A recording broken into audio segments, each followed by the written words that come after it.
Pakistan Bureau Chief Anas Malik, who's been tracking the very latest on that story. Anas, the Imran Khan government, of course, is facing a lot of flack for the leader's statements over the last few hours. He's been unrelenting ever since he was trolled online for his initial remark as well. Help us understand what the other ministers in the Pakistani government have been telling you on that war of words which is currently underway.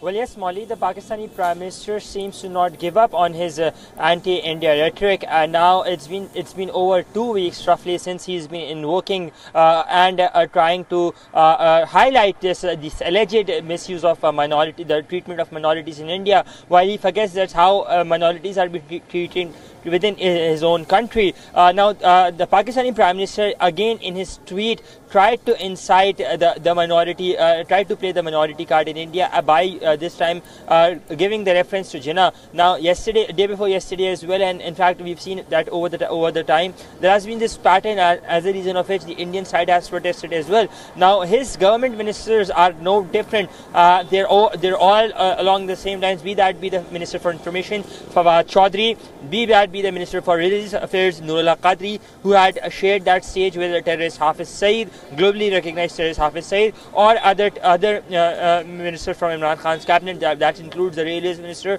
and others. What is significant is the fact that the Minister for Foreign Affairs, who happens to be a very key minister, is yet to speak up on this matter, particularly on this matter, on the alleged treatment of minorities that the Pakistani Prime Minister has been talking about. But what Imran Khan fails to underscore is the fact that how minorities are being treated here in Pakistan themselves. Just 100 kilometers from here, from where I am in Islamabad, about 5 kilometers where Imran Khan's power corridor, the Prime Minister office is, and 100 kilometers from here is Chakwal, the district of Chakwal, where the Ahmadi community, or the Qadiani community, as they say, the Ahmadi community resides. But he has his government, or by and large the state of Pakistan, has failed to give them rights and protect their basic rights as well. We've seen violent incidents against them, though over the time the data does indicate that Imran Khan's government has been able to prosecute those who have been involved against violence against minorities. But by and large, we're yet to see any concrete actions or measures being taken by the Imran Khan government to ensure the protection of minorities as and when since they're in power. Yes, right, Molly. And multiple examples as we've been discussing for a while now, and of course one of them being Christian woman Asia Bibi, who's forced to celebrate Christmas today under protective custody, even though the Pakistani court had let her off and had acquitted her when it comes to those blasphemy charges. We're going to leave it there for the moment though. Anas Malik, thanks very much indeed for getting us that comprehensive update. Moving on for now, how often do you hear of cafes inspired from mobile games? There's one such cafe in India's Jammu and Kashmir. A group of friends have set up a Babji Cafe in the summer capital of the state named Winner's Dinner. Babji, or player Rundown's battleground, has taken the gaming sector by a storm with over 100 million downloads in India and over 200 million downloads worldwide. So is this cafe a gamer's dream? Our correspondent Ishan Vani getting you more.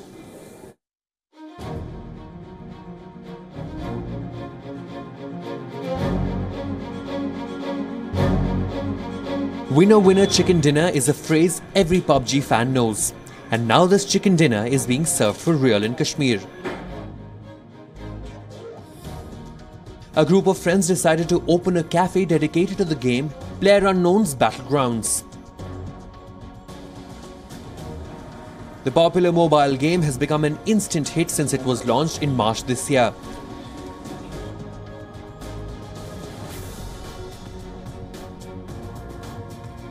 The cafe is decorated with camouflage clothes, war room tables, and even the pans have been specifically designed based on the game. Walls have been covered with the images and maps of PUBG.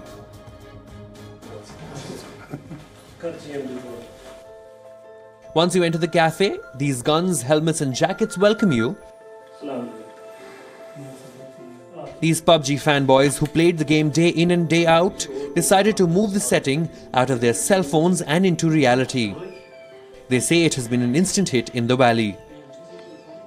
एक दिन PUBG खेल रहे थे तो हमें idea आया क्यों ना हम भी एक कश्मीर में अपने ओन वैली में हम एक पबजी थीम्ड कैफ़े खोलें।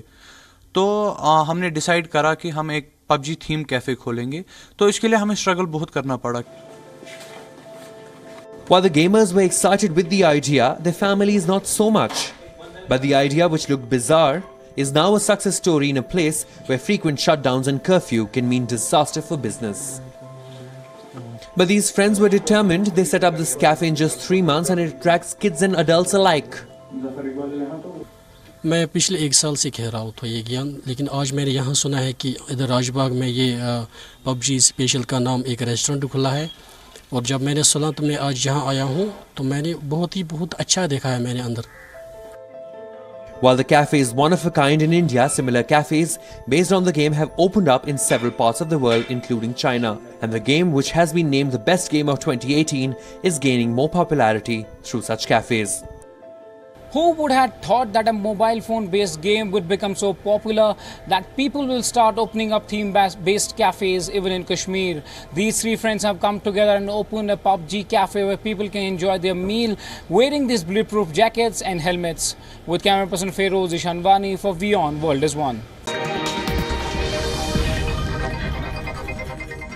US President Donald Trump is now being trolled online for ruining the existence of Santa Claus for children, specifically for a 7-year-old boy. Fielding a phone call from a 7-year-old on the eve of Christmas, the US President questioned the child on the existence of Santa Claus before attending Christmas Eve services. Trump and the US First Lady Melania Trump took calls from children anxious to find out where Santa is on his gift-giving journey.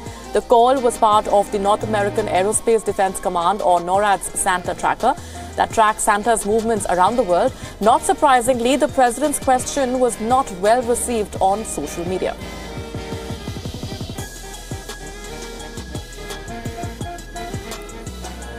Well, that's very good. Well, you just have a good time. Are you still a believer in Santa? Because at 7 it's marginal, right? Well, you just enjoy yourself. Where are you from, Coleman?